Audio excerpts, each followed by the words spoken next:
Iniimbestigahan ng Bacoor City Police ang pananambang sa isang lalaki sa Bacoor, Cavite. Sa kuha ng CCTV, sinundan ng suspect ang biktima sa isang eskinita, saka ito pinagbabaril. Nakatutok si Jomer Apresto. Baga alas 5 kahapon nang mahagip sa CCTV ang babaeng ito na tumatakbo papunta sa barangay hall ng Zapote 2 sa Bacoor, Cavite. Makalipas ang ilang saglit, kasama na niya ang kapitan ng barangay.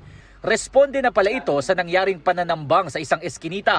Sa kuhang ito, makikita pa ang biktima na nakahandusay ilang metro papunta ng Aguinaldo Highway. Ayon sa barangay, 2 putok ng baril ang umalingaw-ngaw sa kanilang lugar.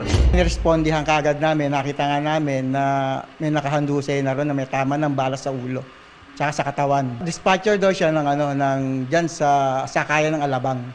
Sabi ng barangay, person of interest na ng mga otoridad ang lalaking ito na nakuha ng naglalakad sa bahagi ng Tramo Street. Huminto siya sa isang tindahan at bumili pa raw ng sigarilyo bago pumasok sa eskinita. Makalipas ang 20 minuto, makikita ang biktima na naglalakad papasok sa eskinita.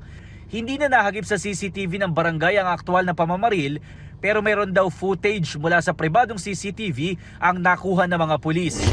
Base sa kuha ng pribadong CCTV, makikita pa ang gunman na nagtago doon at tumayo nang makita ang biktima. Sinundan niya ito at malapit ang pinagbabaril hanggang sa tuluyang namatay ang biktima. Sabi ng barangay, blanco sila sa posibleng ugat ng pamamaril dahil hindi nila residente ang biktima.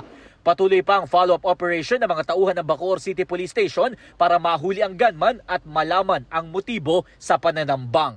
Para sa GMA Integrated News, Jomer Apresto, nakatutok 24 oras.